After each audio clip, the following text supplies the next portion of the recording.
what you want, when you want it, where you want it. This is The Mesh. Brothers in Tech is a weekly podcast focused on personal and home technology, helping provide you, our fellow brothers and sisters in tech, with some information, assistance, and recommendations.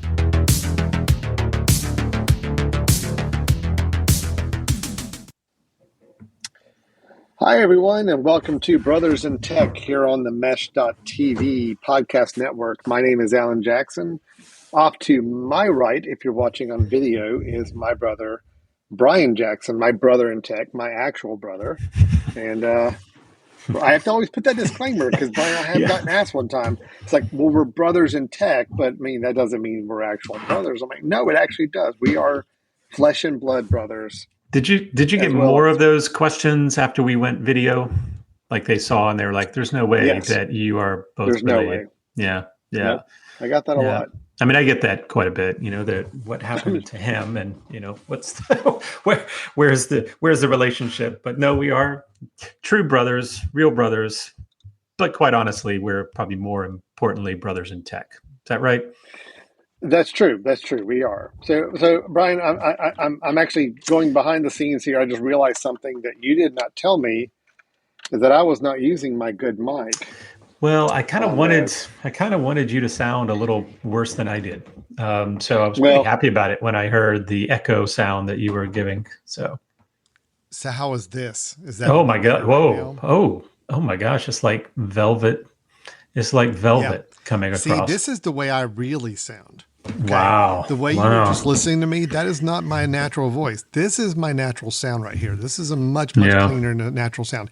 I can't believe you let me start the show without having my actual mic on. Yeah, I was actually pretty excited. Well, for anybody who happened to have caught last week's episode, you'll know that I'm actually used to dealing with really poor audio on the other side. Yeah. So, I was not going to comment on that because I wasn't here for the show last week. Oh my gosh. And no fault to anybody. It's technology. It happens that way. But yeah.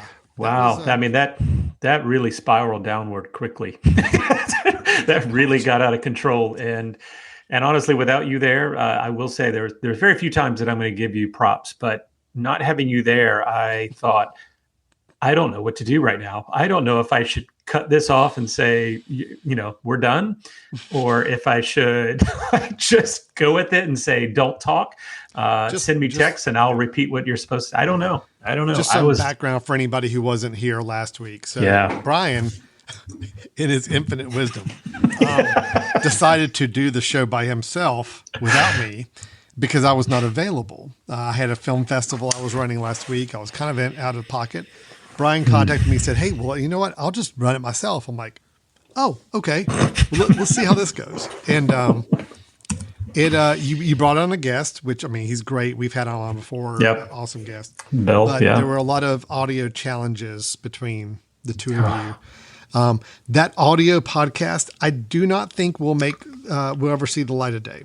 Yeah, I honestly don't mind you burning that. Can you digitally burn something? I don't know if that's possible, but destroy it. Yeah. Let's try and burn it. So we will have Bill back on again. I promise. Yes. And we will. Yes. Because he's great. I loved him when he was on the one time with us. Just unfortunately the audio gods were not smiling on you that day. Yeah. So. Man, it was brutal, and of course we attempted to get together early, had some issues trying to get together early. And then when it came close to time, we had to go live. I was like, okay, this isn't working yet. Why don't you jump off and try to jump back on? And so anyway, let's just say it escalated quickly and it just got out of control. and at that point I was for once in my life, Alan, I was really wishing you were there. So I'm just going to go ahead and tell you. I really was. Sweet. Yep. Nice. Yep. You and your velvety voice. So I feel very welcomed. I will tell you too. So here's the thing. I promise, guys, here in a little bit we're going to talk technology. Just Brian and I. This is the only time we talk every week, so we kind of have to get all this out of the way. I've never thought of my voice as anything at all radio or podcast worthy. Okay. I think it's pretty bad. I don't like listening to myself. I don't think I have a good radio podcast voice. And period. Is that's all? That's all. You, right. Is that that's it? And that's all for that statement. Okay. End of discussion. That's it. But I was at the film festival we ran last week, and there was a filmmaker there that was showing one of his documentaries, which was really, really good. And he had narrated it himself. And, I thought the narration was really good. He was a very good narrator. And I was talking with him afterwards over some drinks after the festival. And he said, well, you know what? You've got a really good voice for narration. You should try that. I'm like, really? This is the first time anybody has ever said my voice could actually do something worthwhile quality of my voice. So I rode a little bit of a high for a couple of days there. It's already, as soon as I heard myself again in the editing bay on Monday, it's gone. I'm like, no, it's gone. It was gone. I'm done. No, I'm not going to. Well, let me just clarify that story you just provided, because there was a really important piece of that, which was you guys went out for drinks. There was alcohol involved. Okay. Yes. Okay. Yeah. So that might have skewed. He might have thought he was talking to somebody else. Yeah. In his inebriated ear, he could have heard really, really good sound, and in the light of day, after sobering up, he hears my voice and is like, "Oh my God, what did I just tell this person?" Yeah. So they call that beer goggles for eyes. Is that what, like beer headphones? Did he have beer headphones on right then? It really was shocking to hear that. So I don't believe that at all. Just for the record. Well, let me just tell you, if you would, when you meet people, if you would talk through a microphone, talk through the wrong microphone, and then switch to the good one. Yeah. It sounds really, really good in comparison. Change, right? Yeah, because you sound, you had some shrill there at the beginning, and then when you switch, comparatively, you sound really nice right now. So what I should do then is, with me, have like a little speaker, a little portable speaker amplifier. Yep. So when I first meet people, I play it like a really bad microphone. Really scratchy. And then once I can tell that they're starting to kind of lose interest in talking to me, shriek, I flip the switch, and I get the nice microphone voice, and then I'm golden, and then I'm with the people. Yep, I think every podcast used to start out, with the bad voice for about 10 seconds, and they go, "Oh, I'm sorry, wrong mic," and then everybody's like, "Oh, thank God, my mic turned on," and I flip it on. Oh, thank God. Like, oh, thank you. Okay, good. I can do that. That's good. That's good. No, you've got a good voice. You're good at this. So Brian, we've kind of. I look at the clock. We've already been talking for 8 minutes. We haven't even talked technology yet. This is what we do. So this is Brothers in Tech. I'm Alan Jackson. Brian Jackson's my brother. We talk technology every time we get together. Home, family, personal technology is kind of our passion. We love talking technology and love exploring new technology. And what we try to do in the show is introduce or talk about maybe a little education on some technology terms or practices in your own home. But today's episode, we are going to kind of do one that, I know, Brian, you guys did a Brothers in Tech suggestions episode last week. But no, let's say we didn't. Let's just say we didn't. Okay. Say you did. Yep. I wasn't there. So I feel like I still have some suggestions to make. And I think, Brian, you actually have a couple more as well. Yeah, quite honestly, that's part of what went south, is I'm not really confident with what I gave last week. Now, I will say Bill gave a great one, and maybe I'll mention that when we get toward the end. But yeah, I'm happy to bring some new heat this week, and let's see if let's do that then. This is our Brothers in Tech suggestions episode. This is where Brian and I both bring at least a couple of suggestions of technology uses that we have been using, or maybe we were aware of, and we want to recommend to others. It can be an app, it can be a gadget, it can be a tool, it can be a website, it can be whatever it may be, just in that technology realm. We want to help recommend a few things to you. Now, Brian, I think we both have two to share. Is that right? We do. Yep. We both got two. Yeah. And did we do a coin flip beforehand to see who we could be going first, or was that decided? I did. You didn't get to see the coin, but you're going first.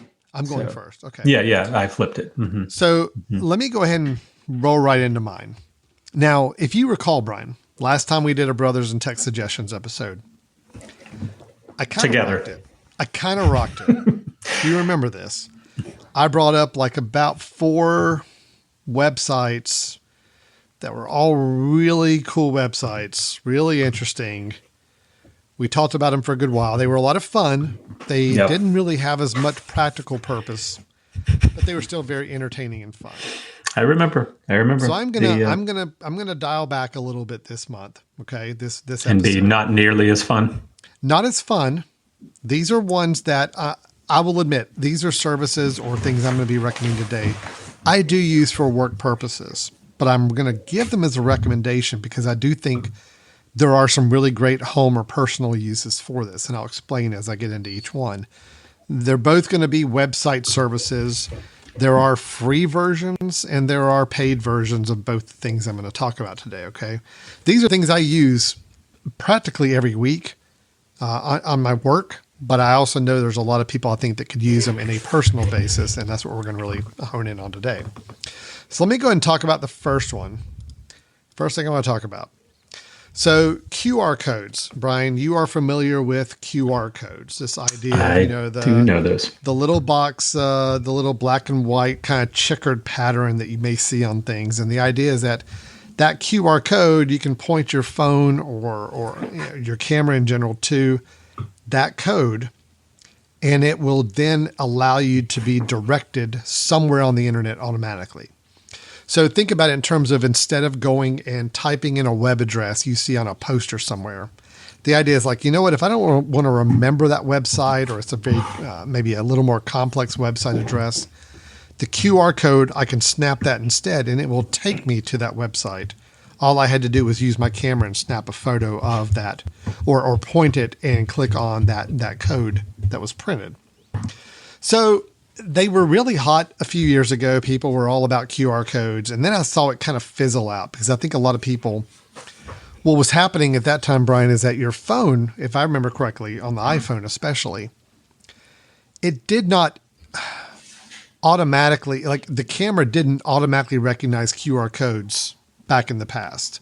Right. It's just been in the last several versions, maybe the last 2 or 3 years, that it does. Yep. It used to be that you had to go and open up a special app that was meant for reading QR codes, use that app to take your photo, and that just tended to be a little more problematic for people. So then when it got to be where, no, you can just open up your native camera on your smartphone and point at this thing, and it will pop up a little button to say, hey, go visit this website, and you click it, and it takes you to the website it wants to take you to. Once that happened, I've noticed QR codes starting to get a little bit more in circulation again. I personally have to generate probably 2 or 3 QR codes every week for different things we do business-wise. But I know right now my wife is managing a class reunion for her high school, and they're using QR codes as something that they're kind of pushing out to people to get them to sign up for things and register for things. People use QR codes for if they want to sell something and they're putting up little flyers places. Hey, you want to interested in this? Click this code and it can send you to our eBay listing or our wherever you're trying to sell it. There's a lot of different ways to do it, but a lot of people don't quite understand exactly how QR codes are created and how you can work with them. So this is a website that I use. There are many others that do this, but this is one I'm really kind of fond of. It's uqr.me is the name of the website address. Okay.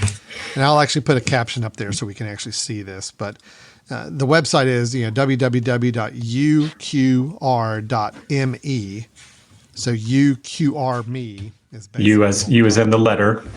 That's right. The letter. Okay. uqr.me. Okay. And this is a service that allows you to create an account, and it allows you to generate QR codes for any purpose you may have. So I'm going to go ahead and log into my account because I'll just show you that we have created quite a few codes. These are all different QR codes that are in my account that I have created. Okay. Each of them has a purpose. Either I have a client or a project that needs a QR code. I generate it in this system, and then I send or I print or I use for design the actual QR code that it generates. But I can program where that QR code is going to go when somebody snaps that photo. So if I were to go in here now and say I want to create a QR code, it's going to ask me, what do I want to do with that QR code? Do I want it to go to a website? Do I want it to go to a Google Map location? Do I want it to go to a Google review page? Do I want it to download a file? Do I want it to go to a social link page? Just all these options of where it could send you to when somebody clicks that QR code. So I can go in here very easily and say I want it to go to a website. And then right there is where I'm going to put in the actual link of that website I want it to go to. It can go to any web page buried within a website, or it can go to an actual homepage of a website. It can go to an eBay listing. It can go to a Facebook page, whatever. Anything you want it to go to, it can go to a web page as long as you've got the address for that page. Okay. So once I put in that page and that link, I just say I can either save it or I can go ahead and save it and download it. And if I say download, it actually downloads a QR code that is generated for me.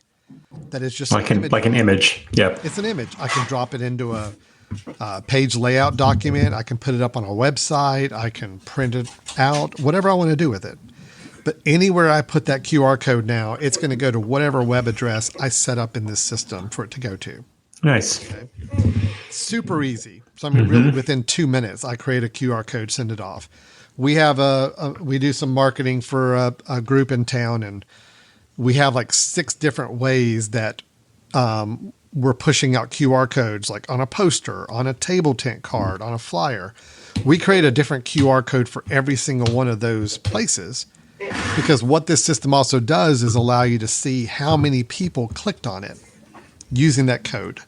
So if I want to see, hey, how many people clicked on the poster that we have up in restaurants or downtown, I can see how many people clicked on that poster QR code I generated. Or if the table tent cards, I want to see numbers for that, so forth. So you can actually get some metrics. I can actually go back up here, back to my projects, and I can see for any of the ones I've created. Let me get back there. List of QR codes. Here we go. For any of these codes, I can go and look at a number, some metrics, and see, hey, have there been any clicks on it? That's great. Over a time period. Now, this one we haven't really put into circulation, which is why nobody's clicked on it yet. But it would show me numbers and say, hey, you've had 12 clicks on this QR code, or 28 people clicked on it and went to the website. Super easy to set up. And here's the nice thing about this kind of service that I think is really important. You can go in and change the link of where I was going to ask. Goes at any time. Yeah, that's so slick. Let's say you make a change and you actually now want this one code that's already out in circulation. You've already got printed on flyers, posters, invitations, whatever. But now you want it to go to a different page. You just simply go into the actual code on your projects, and I can say, you know what? I want to edit it, and I want it to go now instead to this website. And I just hit save. That is now where that code goes. So I don't have to reprint the code anywhere.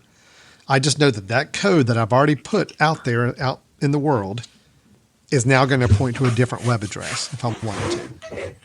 That to me is the biggest thing, because we do have situations where we make a change. We want that code to go to a different page or go somewhere else. Well, we can change that very easily and not have to worry about going out and redistributing the code somewhere else. So yeah. Now, this is a paid plan. You do have a paid options on this. $4.95 a month is the cost if you want to manage a couple of different QR codes, and it gives you as many as 10,000 scans of that code per month. Meaning you could have that code out there, and 10,000 people could scan it and click it and go to it within a month, and you're still within that $5 a month using that plan. Now, if you're really going to be doing a lot with QR codes, let's say you do a lot of events, you have a lot of get-togethers, you want to use that, you're selling a lot of things, you need QR codes to put everywhere. You may be looking a little bit more at that standard plan, which is $15 a month, but that gives you up to 100 dynamic codes. By dynamic, meaning you can go back and change where that code's going to send people at any time you want to. And it gives you 100,000 scans per month of those codes. Beyond that, you're probably in a much bigger business corporate setting where you need more codes. So you're probably looking at one of those first 2 levels, depending on your needs. But again, I've seen enough people using QR codes on a very personal basis that I think there's some value there. And let's say you are doing a reunion like my wife is planning, and you have a website for it, but the website address is super long or really complicated or hard to remember. QR codes may be the simple way of having something visual to put on a poster or an invitation or whatever and just let people snap it and go to the website from there. So for that, it may be worth it just to have it for a few months to pay for the plan and use it and manage a couple QR codes that way.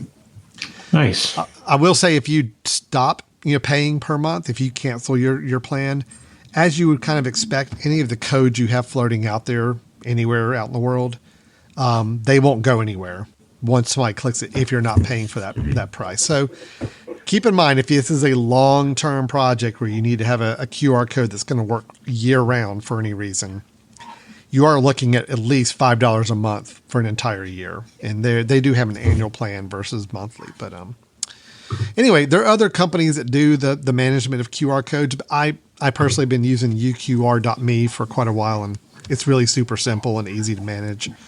And so anyway, that's QR codes. That's something I think some people have some interest in doing and knowing how to generate. So yeah, no, that's pretty sweet. I mean, usually when I do need to create a QR code, it's just I usually will do a quick search, QR creator, and most of those, when you pull them up, it'll say you must have an account, and then that gets me nervous, and I have to search for the next one. So this is kind of nice if you are someone that does a lot of them. And I love the tracking bit. Yeah. Alan, can I just ask, you said that you can also put to where it links to a file download. Mm-hmm. Yeah. And so that would be something that you would post a file on Dropbox or something like that, and then can put a link for that. You actually just upload the file directly to their server. Okay. Now that's if it's a 10 megabyte file maximum. Now, okay, you can. Yeah, using this service, if you want to have it download a file automatically, you can put small files up there. If you want to download an image, if you want to download a certain PDF document, whatever. Yeah, you wanted to download an Excel sheet for something that you're displaying, or a file. But I was just wondering, did people, our phones should have some the ability to determine whether or not a some sort of junk file or some sort of virus file is being downloaded, right? I mean, normally what happens with that is when, like on a phone or something, if you click it or first time you're trying to download something from a site, it's going to say, do you want to allow downloads from this location? Yeah. So there's a little bit of protection. Look, I'm not crazy about the idea of having people click a QR code and it automatically downloads a file unless they're specifically knowing that that's what it's going to do.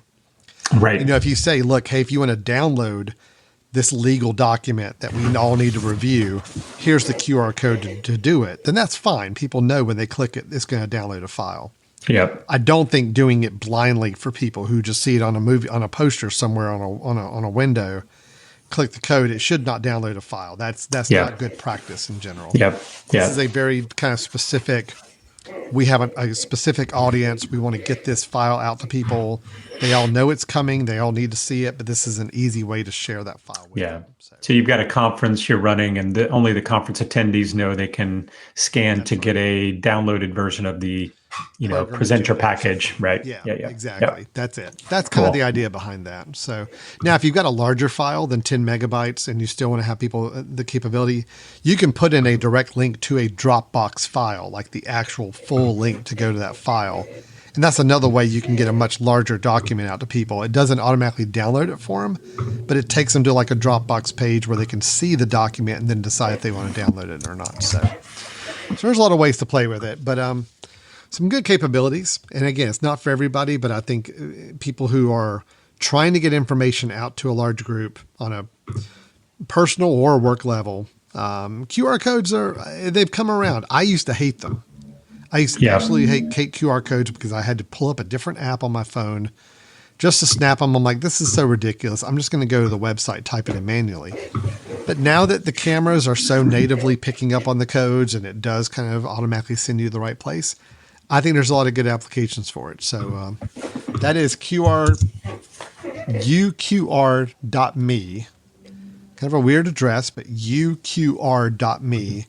Granted, $5 a month is kind of your entry level to manage a few, but if you have a need for it, if you're working on a project, working on some sort of event, and you need that kind of communication level, that's a good service to get into.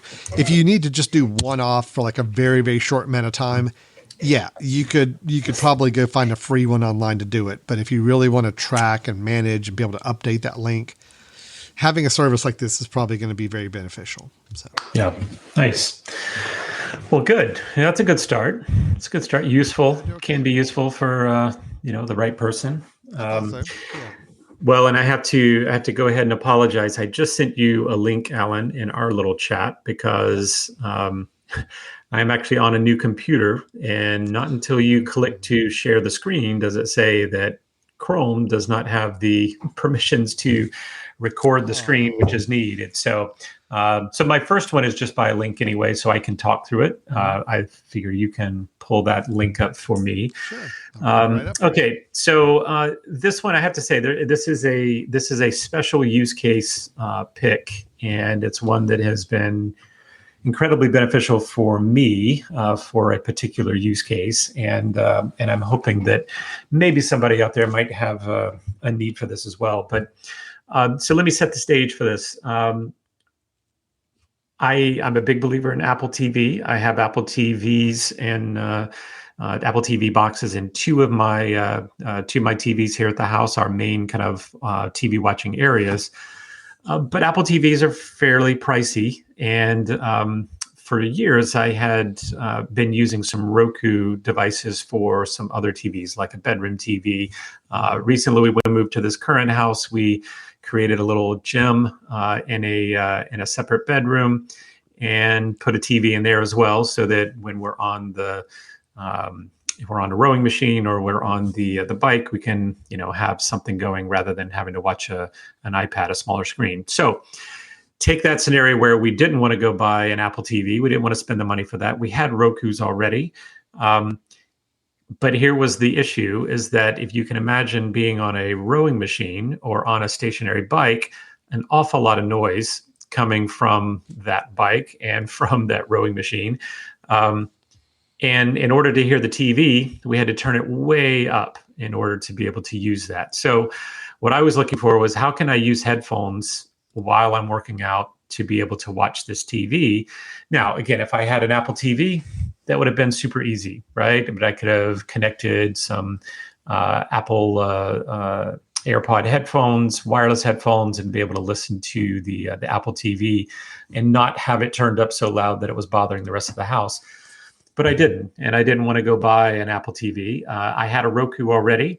And so what I ended up doing is upgrading the remote for that Roku. And as you can see, if you're watching the video version here, this is the Roku Voice Remote Pro, which I ended up purchasing to go with the current Roku device that I had in that room. And that particular remote, the reason I went after that is because it has the capability of plugging headphones into the remote and listening to the Roku from the remote. So now when I go to work out and I have the rowing machine, I set the remote up in front of me on the little tray and have my wired headphones, which I actually prefer while I'm working out, because I don't want to sweat in my wireless ones. I prefer to have the wired version. And it works really well. It automatically switches over the moment you put the headphones into the side of the remote. It switches all the sound from that Roku to come through the remote. So it wirelessly connects to the remote, sends the sound out through the remote to your headphones. It has a volume on the side, just like a normal remote would. So it became just this. I use it every day now. Every day that I'm in the gym, that I'm going to do something either on the bike or on the rowing machine, rather than having to turn the TV way up and bother the rest of the house, I can plug in and listen straight from the remote. Now, there is an issue, obviously wired. That there's an issue with that. If you're working out a lot, you may prefer to have wireless, but this was kind of an easier, quicker solution. All right, Alan, question? Just to make sure I'm clear on how this is being pitched to everybody. Right Yes. You have to have a Roku. You have to have a Roku, yes. Okay, for the Roku Voice Remote Pro to work. Correct. But if you have a Roku, either built into your TV set or as it has to be a standalone box. So there are versions that this works for, and there's versions it doesn't. For example, I don't think it works for some of the what are they? The little the small kind of USB key the ones that you plug in.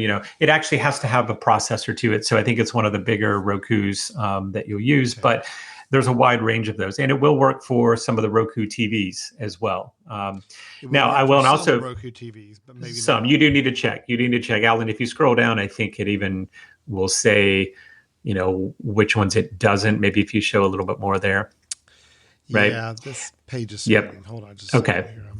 So, and Shane, who's listening right now, mentioned that his Roku came with a remote with headphones, and that's absolutely true. I had an old Roku. The reason I went looking for this, I had an old one that did come with headphones or a headphone jack on the remote, and unfortunately, that one had kind of aged out on me, and I think I had either sold it or got rid of it. But the newer Roku that I had did not come with that. And this one seems to be a lot better than what I had originally gotten previously. This one's actually rechargeable. So, you don't have to buy new batteries for the remote. You can plug it in it's been going for a few months now and still hasn't required a charge. But, and the other nice part about this one is it's got a voice input toward the remote. So because there's that Bluetooth connection that it's making, you can actually press the voice button just like you would on an Apple TV, speak to the Roku and say, find this for me. I think it's even got the reverse function of finding your remote. So if you're in the room with, the Roku and you can ask, where's my remote? And it'll kind of ping at you that way. But, so anyway, this is kind of a niche pick because I know we're big Apple people, Alan, and obviously I prefer if I had the solution to have an Apple TV using that because that's the system I'm using and I could use wireless headphones. Now, you can also use wireless headphones, let me say on a side, with the Roku. There are ways to use wireless headphones. It's just not something that I had wireless headphones that would work with it. I don't think Apple, the AirPods are synced up with that or can be synced up with that. I think you have to have a different version of them to do wireless. But this was super clean, super simple. It was $30 and I got a better remote for what was there. Got to rechargeable, so I don't have to replace the batteries, and also allowed me to have really, really good sound. Without having to blow out the rest of the house with the sound to keep up with the workouts. That's cool. The reason I got one of these originally, just as Shane mentioned, having with his original purchase, was for a bedroom TV. It works perfect for a bedroom TV if you're someone who, your spouse likes to go sleep a little earlier, but yet you want to continue to watch and have the headphones in. That's nice. Yeah. So super nice. So, if you're not looking to do the level of an Apple TV expense, and you either have a Roku or even this plus a Roku, is not that expensive. It's still probably $60 together, right? To get a decent Roku for $30 and a nice remote that allows you to function in a lot of different ways. So can I give a really interesting use case for this product?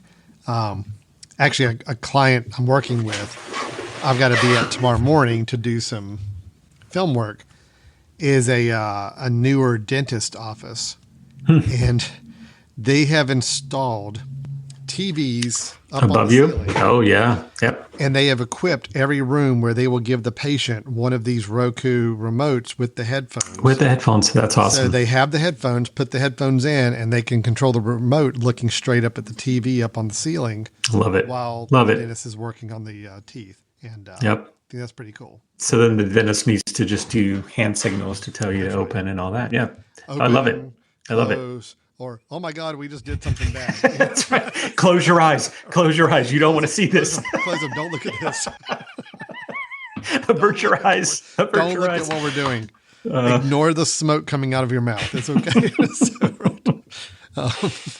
Anyway, that's cool. Again, I'm not a Roku guy, so But I love this function. And even though I use my AirPods when I sometimes watch my Apple TV, if I want to do it, there's sometimes I just, the wired headphones, I still am a bigger fan of. I mean, these are convenient. Well, yep. But something about wired headphones, I feel like I've just got so much better sound quality, and I feel like there's no chance of lagging or anything with bad connections at all. So I love this capability. I'd love if the Apple TV remote had a headphone jack on the side too. That would be awesome. So. Yep. No, I think that would have been smart because there is a benefit of not having to worry about charge of the headphones as well, and all of that. So Alan, before you jump into your next one, can I ask you now that I want to see how you triage this? So my next pick is going to be something I'll need to share screen from an app. Okay. So do you want to jump into yours? I'll jump out, restart my browser, which it wants me to do to be able to share screens. And then by the time you're done, I'll be back in. Yeah. Why don't you do that? I'll talk to the audience. Because honestly, I don't really need to hear what you're saying anyway. Me and my silky smooth podcast radio voice that I'm hearing right now. So. All right. Well, good luck, and don't screw it up. Don't screw it up. We'll see you in a second. All right. Bye. So everybody, it's just the two of us now, just me and you, the audience. So let me tell you a little bit about another service that I'm going to recommend on my suggestions today. And this is a service called Canva. Now, some people may already be fairly familiar with it, and especially if you are in any kind of work or business where you do anything with social media management or you do any kind of graphic design level, you're probably familiar with Canva as a service. But I'm here to tell you, I think there's some really interesting uses for it, even on a very personal home level as well. So Canva is a web-based, although there is an app you can download, you don't have to. You can do everything you need to do on a website. Canva is all about designing graphics, images, video clips, little things you can use primarily for social media. Now you can use them for other purposes. I'll show you in a little bit some examples, but really a Facebook banner, a Facebook post, an Instagram post, all these different types of social media type posts. That's really what Canva is really good at doing, is giving you the tools to generate some really nice looking graphical pieces that you can use for post. Again, if I go back to my example, like I did with the QR code, let's say you're planning an event. Maybe you've got a family get together, a big cookout. Maybe you're doing a reunion. Maybe you're doing something else, and you're going to put up a Facebook post about it or a Facebook event you're going to make. But you want to have something kind of a nice little graphic to go with it. So that's where Canva really kind of comes in and works really nice. So it is a website. There is a free version. I'll get into the kind of the tiers in a little bit, but you could actually get started on a free version without having to pay anything if you wanted to. But when you come in and create an account and you log in, what it does is it allows you to create a design. If I were to go up and simply just say I want to create a design, it gives me some great options already. I can have a kind of a presentation slide. Let's say you're getting ready to do a slideshow somewhere or a little slide deck, and you want just a nice graphic to kind of be maybe the opening graphic of that presentation. If you want to make a little short video clip that's going to go on social media or somewhere online. If you want to make a Facebook post, you want to make an Instagram post, you need a portrait level, kind of more vertical graphic. You want to create a logo, or you want to do something more as a flyer on an 8.5 by 11 sheet. You create what you're looking to do. You can go in and create a custom size of something else too, but they've already kind of given you what are the most popular items that people may need. So if I were to go and say, look, I need to do a Facebook post. I want to do a graphic on a Facebook post. Then it's going to take me into the editor. And what's really nice about Canva, not only is because it's easy to use, but also it comes with a library of already available to you graphics and photos and other stock things you can use in your post. So like right now, it's already generated for me a canvas that it knows is good for a Facebook post. Okay, so if I'm going to make a post on Facebook and I want to add this image to it, this is the size. It's already saying, hey, this is what you need dimensions wise. Now I can go over here on these searching, and I'm given a lot of options on different elements I can use. You see graphics and lines and shapes and photos I can choose. Let me go into the photos. Let's say if there was a photo I wanted to put on this graphic now. I can actually go do a search and say, well, let's do a Halloween one. We're getting close to October, right, Brian? It's almost October. We're close. Okay. So let me do a Halloween. And here I have now a nice running list of a lot of different photos that are all Halloween themed that I'm available to use with my account. Now, I will say this. If you're using a free account, your option on photos may be very limited. These that have like a little crown next to them with the Pro logo means they are ones for a higher level account. So keep in mind, a free account, you're not going to have thousands of photos to play with, but you might have maybe a dozen or so. But if you get a paid license for Canva, you actually have access to a much, much larger variety of photos to use. So let's say if I really like this photo, I'm going to go ahead and click it. And sure enough, it just added it right to my post. And I can go in here and I can make it a little bigger, fill up the whole post if I want to. Now I can go over here and say I want to add some different elements. I want to add some text. I've got text over on the left-hand side, and it gives me some different layouts of text I can use. Oh, here's a perfect Halloween one. And I click it, and I can add it, and I can go in here and type it, something different. So I can go ahead and be playing around with this. And I'll go up here and I've got some editing, formatting options with me. This is all done within the website. So again, I'm not having to use necessarily an external app to do this. But now I'm creating a graphic, and I can add other elements like a sticker. Let's see, stickers. Brian, you know about stickers, right? I don't know about stickers. I don't have any. I mean, I know what a sticker is, Alan, but you're talking about digital stickers. Yes. Look, I have no idea why I would put a turkey on my Happy Halloween image, but I'm going to do that right now. Oh, but let's do it. Yeah. So now there's my turkey. And you see it's like a little animated GIF too, which is kind of cool. So if I were to publish this in a way that allows animated images, it's going to create an animated image I can use up in Facebook. So if that's what I want as a graphic, let's say I'm having a Halloween party and I'm serving turkey, whatever, okay, then that becomes my graphic. That is now what I want my Facebook post to be. It's giving me all these tools, all these graphics, all these things I can use. I can bring in my own images, so I'm not locked in with just what they provide. I can actually go in and import my own images in and use those as well. I would do that in the uploads category here. Like here's an image I had already put up here before. Granted, it has nothing to do at all with what we're talking about, but I'm going to put it right there. And I can actually right click on it and say I want to send it to the back. And now that's my image. Okay. So I can design all of this. I can save it. I can create it, keep it in my library. But when I'm ready to actually use it, I go to my share button up in the top right. And now it lets me say, okay, well, how do I want to share this? I can share it on social. If you've got it linked up with your Facebook account, which it walks you through doing that, it'll automatically post it on your Facebook page for you as a nice graphic. Or I can do it on Instagram, Pinterest, TikTok, anywhere I want to go. Or I can go back to that share button and say, I just want to download it as a graphic. And it says, okay, do you want to do it as a video because it's got some animation in it? Or do you want to do it as a JPEG, as a static image? What do you want? Just the idea of being able to really simply, easily create kind of a nice, attractive looking graphic for a post of some sort, I think is super easy. Because I think a lot of people right now, they think about putting something on their social media and it's like, well, either it's got to be a photograph I took or that's on my computer, or I've got to get somebody to go design something pretty, using some higher end graphic tools to do it. And the answer is no, you can actually use a very simple service like this and create some interesting graphics for your own event and then have it posted right up to your social media channels very easily. Let me go back to another template here. Here's a great one. So this is like for a music event. And again, that's already generated for you. So I can actually go in here and change the text. If I wanted to, I can put any of my own text into it. I can add other elements to it and just have a lot of fun with it. Nice. There's other, let me go back to the templates. I'm trying to see what I've got.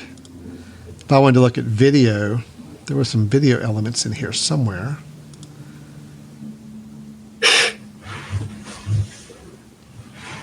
I'm not remembering the video is now, but yeah, some video clips that are like included with the service as well. You can drop right in. it's a lot of fun to play with. You can kind of get a little creative. Yes. If you're a graphic designer, are you going to feel a little restricted with it? Sure. You want to go out and do your own custom thing. Somebody who's not a natural graphic designer, but wants some really attractive graphics to put up on social media for any reason at all, or on a flyer, or on anything else you're generating for personal purposes. This is a really easy tool to that's super cool. Yeah. Yeah. So that is Canva. If I were to go and look, I think as far as pricing goes, I'm trying to remember what the deal was with that. It is free to get started, but you are limited in what photos and tools you have available to you within the platform. If you start to get into it, I think it's like in the $9 to $10 a month range, but that gives you full access to like all their stock photos and video clips you can use in your own graphics. You have unlimited library. You can create graphics. If you create one and you want to come back later and do another version of it, you can save it in your library and just reopen it as a new version and just make a slight modification and you're ready to post it up. And is that a pro version? Or is that a pro feature, the saving, or does it keep No, saving, you can save in a free version. Okay. Yeah, okay. You can have some saving. Okay, here's the videos I was going to show. So like if I want to go and create a video, there are stock video clips already built in. So if I go in here and add the one, you can see it's like, if I wanted to watch it, I can actually hit the play button and it's showing me the little video. It's done, right? So I can go in here and say, well, I want to change this and I'm going to make this to Brian. Let's see. I can go down on size a little bit. Yep. To Brian, this is tough. What do I do here? My adequate. Am I not your favorite brother? Come on. Sometimes my adequate brother. So there we go. That's probably better than I had expected. So now if I say, okay, I got it. I'm going to preview this. There it is. To find my adequate brother. Cheers. And, so again, if I wanted to actually download this video and have this one be one I could load up on Facebook or whatever, I can actually download it, or I can go ahead and say, yeah, just go ahead and post it on my Facebook page as a little video that plays in my post. And you can get a lot more elaborate with it than what I'm showing you, but I think this is kind of out of the box what most people will use this for. It's just a great little simple tool, Canva. A lot of people are using it. It's very popular right now, so you'll probably run into other people who are using it as well. But I do recommend if you're designing anything on a personal basis and you don't have the knowledge or skills to do it on a higher level, or you don't want to hire a graphic designer to do it, just needing some nice posts to put up on Facebook or Instagram or somewhere, this is just a great service for doing that. So that is canva.com is the name of the site. Very cool. Yeah. Ryan, have you ever used that before? No, I haven't used Canva. Now I did start using, and briefly after you shared it, one of the other bits that you've had a while back that was similar, where it was maybe a online Photoshop sort of program. Photopea. Yeah, I was using that for a bit, which was great. And this seems very similar. Like you can go and be able to use features that normally you have to spend quite a bit of money to have the program to do. Yeah. So I think it's great. Yeah, very nice. It's just a fun way to make your social media post and content a little more dynamic and interesting as well. So, yeah. Cool. All right. Okay, man. Well, I think you're 2 for 2 in terms of usability. That's those are pretty effective. I thought so. Yeah. Yeah. Okay. So far you've been kind of business oriented with both of yours, Alan, and so I thought I would bring one that's a little business oriented as well. So if you want to go ahead and share my screen there, I'm going to recommend a time tracking app called Time 3. And so this is kind of the third version of this app. And I need to be totally upfront with you, and that I've been using it for about 24 hours, maybe 36, to test it out. And let me set the stage for you. For anyone who seems to be pulled in a number of different directions, and consulting work, things like that, in which you need to keep track of the time in which you are focusing on those different tasks. I've started to do more kind of independent consulting work and realizing that it's kind of hard to recognize truly how much time you're spending on each of those tasks. So I went looking for a time tracking app, something that I could very easily kind of set up some categories and say, all right, play, right? I am starting this task now, and then I'm switching later to a different task. So this is TYME. There are a number of these out there, by the way. If you just go on some of the app stores and look for time trackers, there's a number of very simple ones, which might just be counters that go in your menu bar, and they're just telling you, "Hey, we're keeping track until you tell us to stop." This one's a little bit cleaner. There's some more features. You'll notice just from the screen there that this is something that has a Mac app. It has an iOS app, and it also has a watch app. So each of those will allow you to start and stop time that you're working on something. So, and I thought that was pretty helpful because I didn't want to be kind of locked in my computer. Let's say I was doing some actual research, hard copy research things, and it wasn't the computer that was actually doing it, but I wanted to quickly look at my watch and say, all right, stop, I'm taking lunch. Something like that. So I've started using this, and Alan, I'm going to switch my screen here in just a second because I'm going to show some of this in action. Let me do this. I'm actually going to show my entire second screen here. While you're doing that, I do want to follow up on a comment made about my last pick. We had a comment asking if it could be used, if the Canva app could be used for like YouTube thumbnails, like, the images you put on your YouTube video, that's like your thumbnail default image. Yeah, it's absolutely perfect for that. Actually, we use that. Probably the number one way we use Canva in our own office is for thumbnails on videos. So it already has a kind of a YouTube, 16:9 ratio template already set up. You can go in and drag in your own images from your show or video or podcast, whatever you may have, and any text and graphic background, and boom, you're off and going. So yes, absolutely perfect use for it. Highly recommend if you do anything on YouTube video-wise and you want some nice thumbnails instead of just letting YouTube pick a random frame from your video to be your thumbnail. This is Canva is the app to use that. So great on that.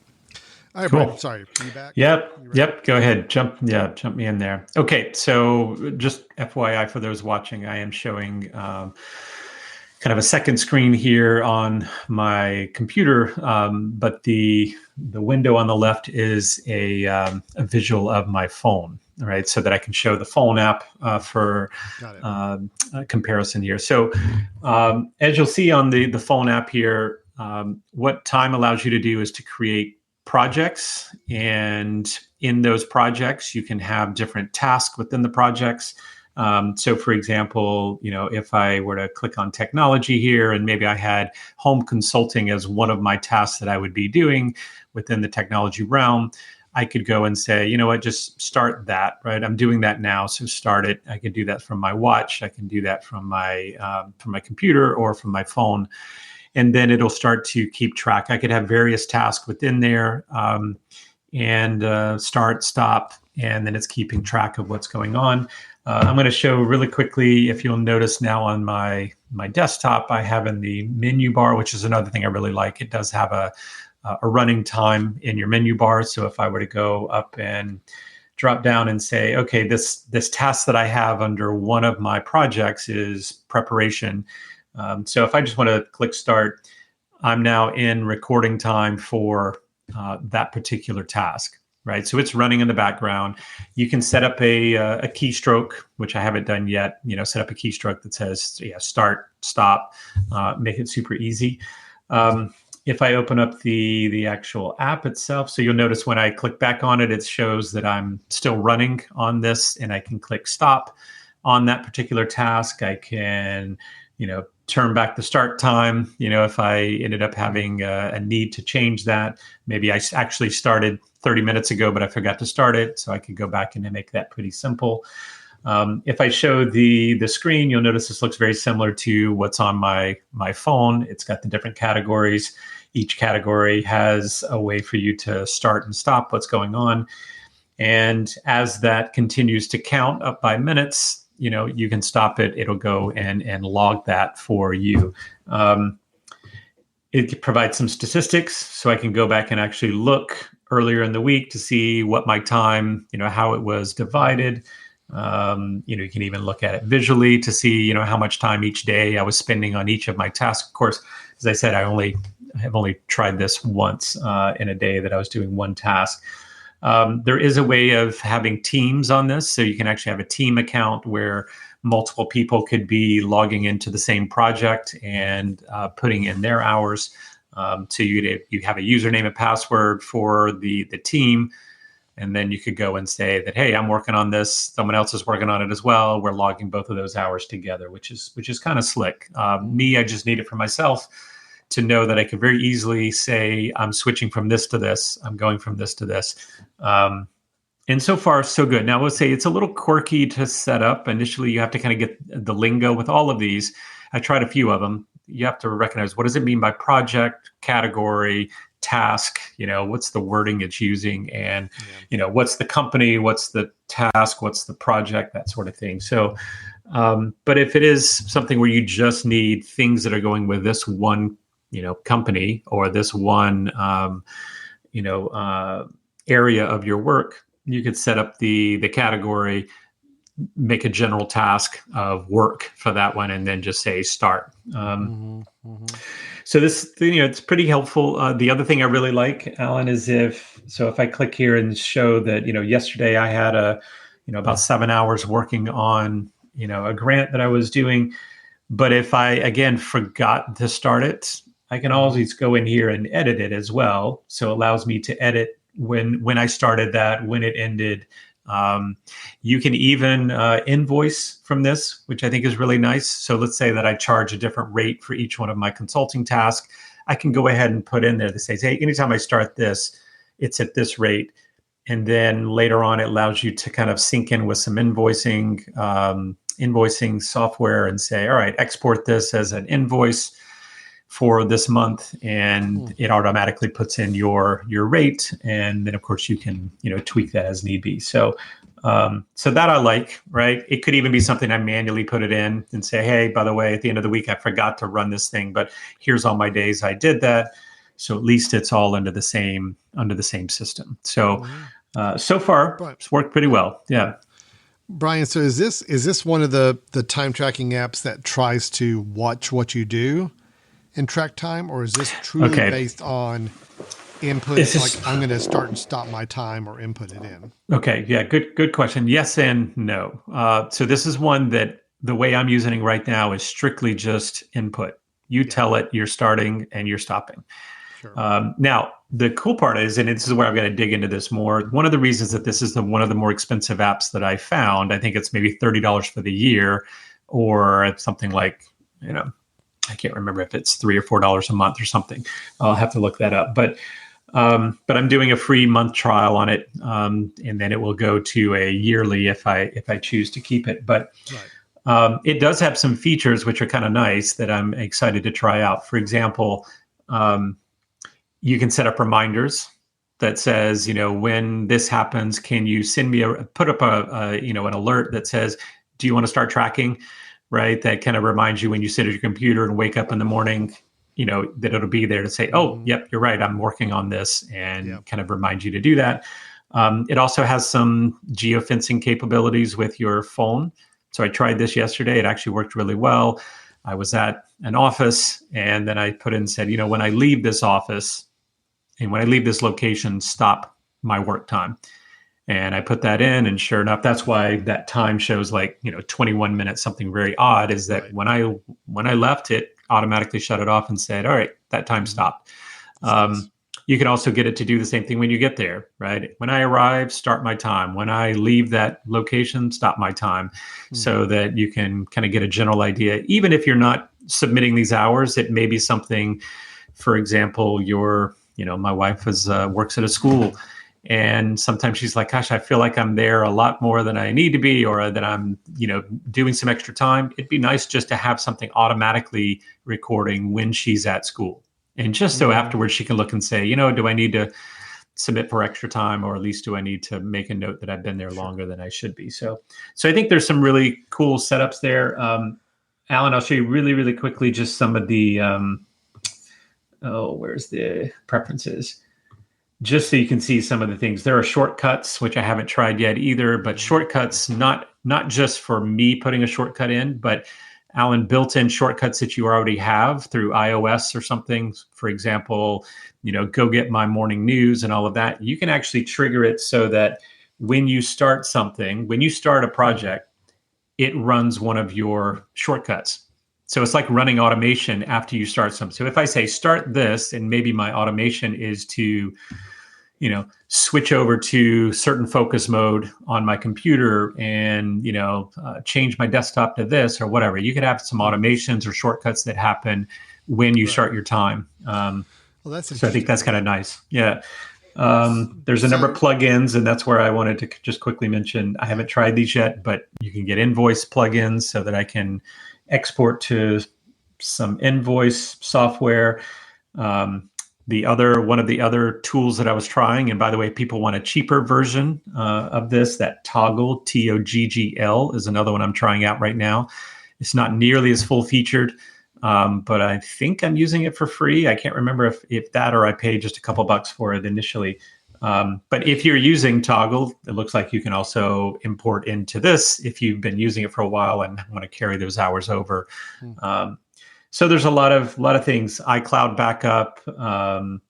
You can set up your working hours to say, listen, I need to work 40 hours this week. So when I log hours, I want you to actually show it to me as how many of my hours I have left, or how many overtime hours did I work, that sort of thing. So you can kind of dial it in to work for your own specific situation. I'm going to be using it pretty simply, but it is going to be nice to at least know how much time I'm spending on things. So a couple things on this. It's a really sharp, simple. I love the interface and just how clean it is and simple to work with. And I like all the connectivity and the scripting and the shortcuts that go along with it. I've tried out some time tracking apps, and some of them tout now that you install them and you set them running.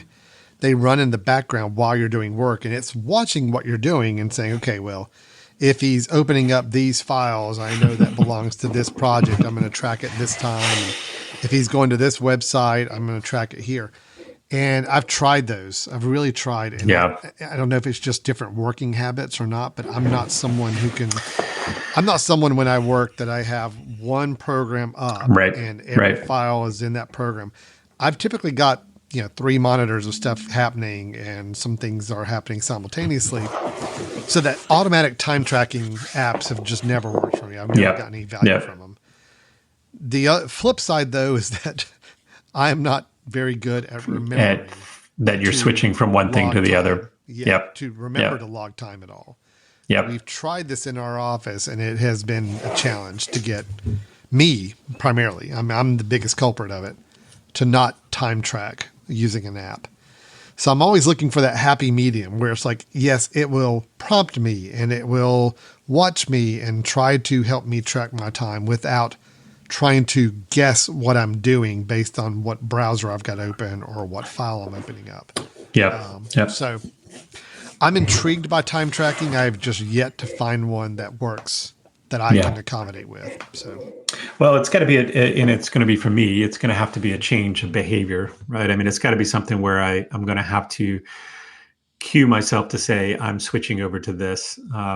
But I think the benefits kind of outweigh the downsides there, right? It's a change of behavior for me, but it also allows me then to go, oh, when I'm going to invoice somebody, I actually don't have to go back and recreate things in my head and rethink about it.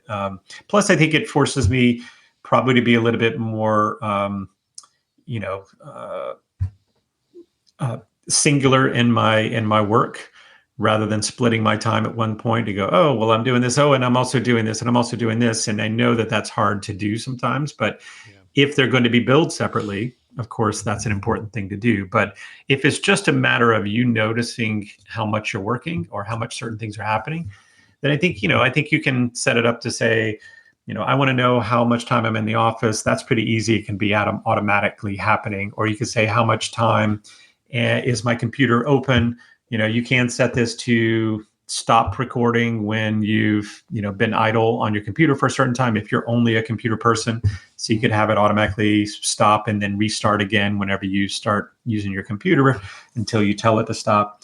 So I think, depending on someone's workflow and what they're trying to accomplish, I'm just trying to make sure that I know that when I'm logging time for one particular company, that it is more exact and that I can kind of check in and say I'm there. So that's kind of the two reasons you would use a time tracking app. One is what you just described. I actually need to pass this information on to customers, clients, other people about the hours I put in and I'm billing them for. Or you're just wanting to get an assessment on during the course of a work week or a work month, where's my time going? Right. Am I shocked that working on these kind of projects or these kind of deals take so much more of my time than others do? And granted, you can probably guess at that just by thinking about your time over a month, but you're not going to be exact. You're not going to be very, very, very finite with it. Where if you can be very consistent with your use on a time tracking app, then you've got some great information at the end of a week or month, for sure. I can see it causing somebody to be more focused in their work. If I know I'm being tracked on my time and I'm working on project A, then I'm not going to, in the middle of working on project A, pull up some windows on project C and start middling with those. If I know I'm being tracked on my time, I'm going to be a little more cognizant of, no, I'm going to keep working on project A, and when I'm done, I will click the button to stop project A. And then I'll go hop over and work on project B. So, this, of course, is not anything new for lawyers. For example, my wife was a legal assistant. She's like, oh, we used to use this kind of software back in the day. I would have to just say, yep, working on this. Now I'm switching to this because, of course, you're billing everyone by minutes or a quarter of an hour as opposed to an hour. But, I think that when there's, for example, I have a grant that's government funded, they want to know specifically. They want to know to be able to know what you were doing and when you're doing and how many of these times. Of course, I can go and probably document that afterwards, but I think it's going to look a little cleaner if I can say, here's the minutes as opposed to, oh yeah, generally I did this number of hours. If I can start to say, okay, I felt like I really did accomplish that because I was in this location doing this work. So anyway, looking for a way to do that is pretty slick. I love the idea of being able to start and stop on my watch, so that I could quickly do that without having to, open my computer back up and make things happen. So, we'll see. We'll see if after a month, we'll see if it's worth me purchasing it or whether I go with a simpler one. This one I think is really good for people that have a lot of different creative uses.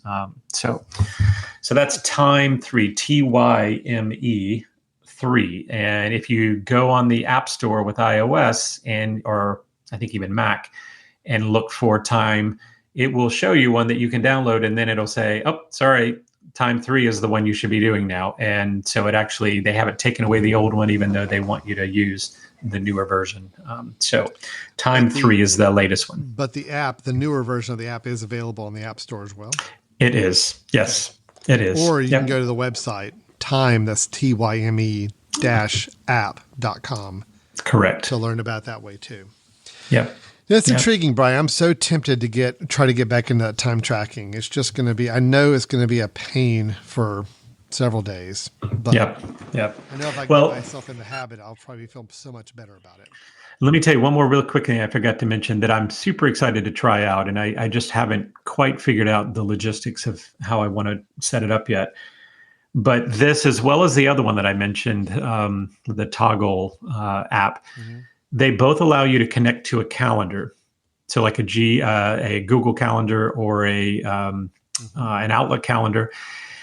And they allow you to do, I think, with a couple of creative ways. One is that, whenever you log time, it could show up on your calendar. So you could look back at a calendar view and see that it was done. But the other is, I think it allows you to import times from a calendar. So you could say, connect me to this calendar. And when I, create on my calendar that I'm working, go ahead and put that into my log as well, because then that's going to help with my invoicing, right? So maybe you don't even have it doing a lot of, time by time tracking, but it allows you to take calendar events, I think, and then suck back in, make invoices from it. So you've gone in and shown, I'm going to work for the next 4 hours on this, and it's on my calendar, or I'm going to go do this, and then it's going to be able to plug those back in. All those can be deleted. All those can be edited. So this is really not like an auditable version where someone's going to come in and go, ooh, let's see if you really did that, because you can edit everything. But this is just your way of invoicing your time or tracking your time. So, yeah. I like our listeners is very curious to see how this will work for you. So I think this will be a follow-up in about a month to say, I will. Yeah. I'll come back. Consistently used. Did you find any value to it, or was it becoming more cumbersome after a while than you expected? So. Yeah. And it may not be the thing from my use case, but I can certainly see for certain use cases, people could really get a lot of use out of it, a little effective. Yeah. I need to jump back in that game sometime, that time tracking game. I just, I don't know. Every time I've tried to get into it and start using it, I find myself getting more frustrated. And it's one of those, if you don't do it consistently, you kind of lose the value of doing it in the first place. So you have to be very mindful about it each time you do it. So that's good though. I like the app though. It looks great. Nice and clean. Yeah. It's pretty slick. So that's great. Good. All right. It says time-app.com, or look up Time on the App Store. TYME is the way you spell that, time. So, right. Okay. Well, look, we went definitely a little more on the productivity route this week, which I think is good. I mean, it's fine. Except for the Roku remote. That 3 of the 4 were like productivity, and Roku is just a great efficiency and kind of improving something in your household for sure. Well, none of them are telling us when McDonald's has their soft serve machine down or not. So, I mean, we can't ask for everything. So I'd like to have 4 or 5 different apps on my phone that all do the same thing, just using different points of data so I can make sure I'm covered in every decision I need. Well, different. I mean, one's got to do a Frosty machine for the Wendy's. One's got to do it. Yeah, absolutely. Yeah. So, yeah. That's funny. I actually, I did use that McBroken the other day. I did. Did you really? I was driving somewhere. And I thought to myself, you know what? McDonald's ice cream sundae sounds really, really good right now. I splurged a little bit. But I'm like, oh, man, but there's a long line at this McDonald's. And I'm like, I don't want to go get in the line, the drive-through, if the machine's not going to be working. I'm like, oh, wait a minute. I have a website that will tell me. And I looked it up. I'm like, it says it's operational, so I'm staying in line. And it paid off because I got my sundae. I'm good. Oh. Well, bravo for showing use. Practical purposes, practical things is what we're trying to help everybody on the show today. So, we gave them services to track their time. We gave them services to create, design things for their own needs. We gave them opportunity to create a QR code. As exciting as that is, everybody loves QR codes. Even a remote with a headphone jack on it. I mean, we got you to listen to your TV without bothering other people. I mean, this is good. All of this. Yeah. This is good. Yep. Good stuff. So that is our Brothers in Tech suggestions. We gave 4 items for you there. We will need to do a follow-up on a couple of these items and be kind of curious to see in the next couple months if we're still using them, if we feel like there's been any change at all. So I think, Brian, on our Brothers in Tech suggestions episode, we also should carve out just a couple of minutes to do any retractions or updates or resending a recommendation if we felt like we had to, just like a little follow-up. I'd be good with that. Yeah. Also, I think it'd be nice to add in some tips. There's a couple of tips that I'm starting to come across with, new computer setup and new, some of the other things that I think, maybe part of our contributions will be little tips and tricks, not necessarily products, but we've got a few of those coming. So maybe we'll start putting those on the website in the future or through the social media. So sounds good. Great. Well, I think that's all for today. So we're going to go ahead and wrap it up then. So Brian, if anybody wants to ask questions about any of the tips or recommendations, or maybe they have some other ones that are comparable picks to what we gave or competitors that they feel like are better, we'd love to hear from them. But how can they get a hold of us? Send us an email. Send us an email at info@themesh.tv. And as Alan said, let us know. We are still loving to hear some ideas for future episodes. We're going to be trying to branch out some of those rather than going back and just redoing some of our old ones. We've been doing this quite a while, but we'd love to have some new ideas and also new products that you'd like us to recommend. You can also go to our website at www.brothers-in-tech.com, and we will continue to put our latest episodes up there for download or for listening, and we'll continue to put some helpful tips up there down the road. So, all right. Good. Now, just because we started this a few weeks ago and I'm kind of having fun with it. Actually, no, it's actually more depressing, but we're going to do it. So we started putting out, because I have a sinking feeling that none of my immediate family members, and by that I mean wife and my 3 sons, are listening to this show. And that's fine. Now, I did have one son who chimed into a show a few weeks ago, but he didn't obviously stay to the end because he did not hear the instructions of what we do at the end of the show. But this has been our little checking to see who's actually listening to the end. Yeah, I've gotten notices from people who have listened to the end that are not family members. Great. Thank you. We appreciate you listening. But I'm really looking for one of those 4 family members of mine to chime in on this. So we put out a word that is like a word that we're just going to say, all you have to do is say this word. And that is validation to us that you listened to the end of this episode. Okay. Previous words, as a reminder, we've had High School Musical. Did I get that from any of my family members? Mimeograph. Nothing there. Yep. Devil cat. That was my reference to the cat that has adopted us in our house. Okay. No, plenty of mentions from other people, but not anybody in my family. Yep. Okay. So I got to throw out a new one. Just putting a new one out there just to see. So the word for this episode, the secret word is, oh, wait a minute. Why is it not letting me do it? Here it is. The word is velvet, like my voice. Ooh, yeah. Velvet voice. Like Brian described, my velvety voice with my microphone. So if you are a member of my family, look, even if you're not, you can still send this word in just to validate. That's great. Let us know you're listening. Send it to the info@themesh.tv. But it definitely, if you are a member of my immediate family, meaning I helped raise you, or I have been married to you for over 20 years.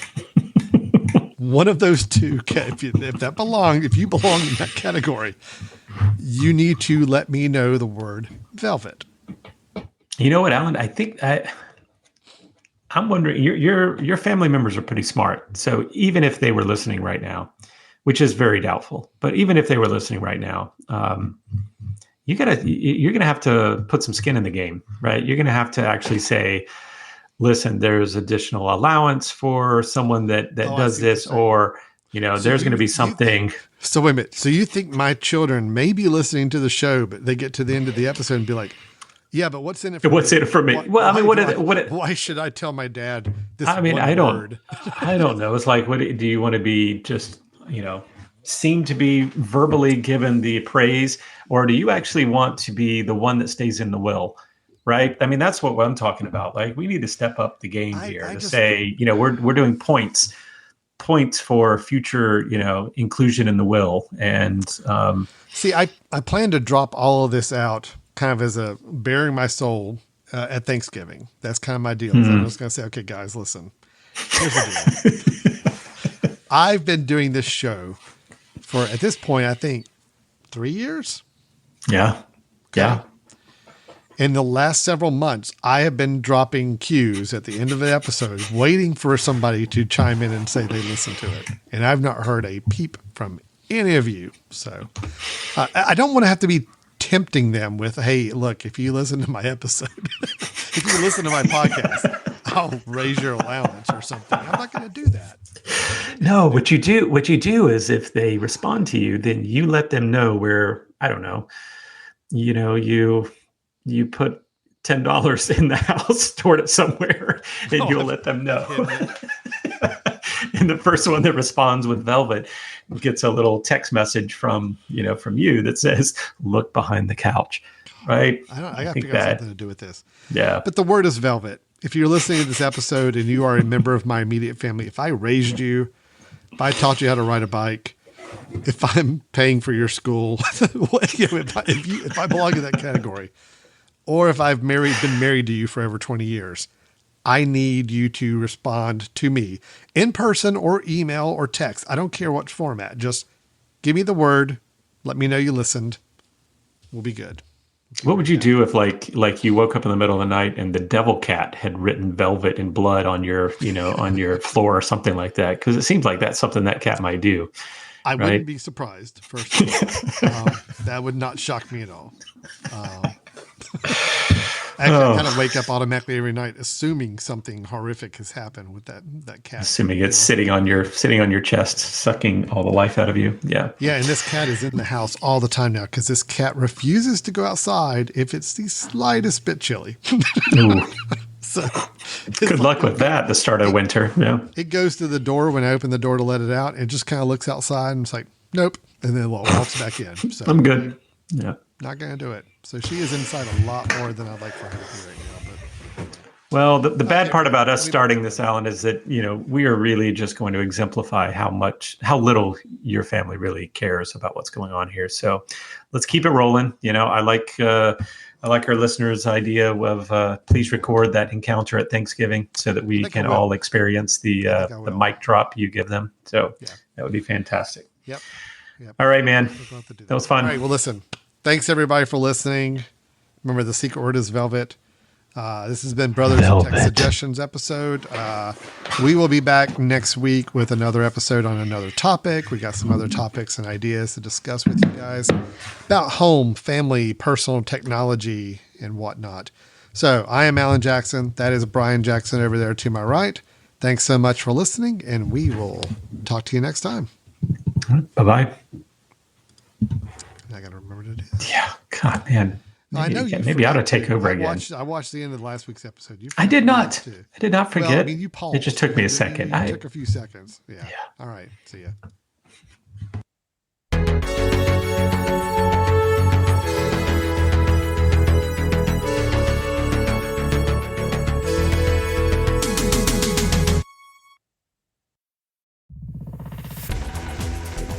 You've been listening to The Mesh, an online media network of shows and programs ranging from business to arts, sports to entertainment, music to community.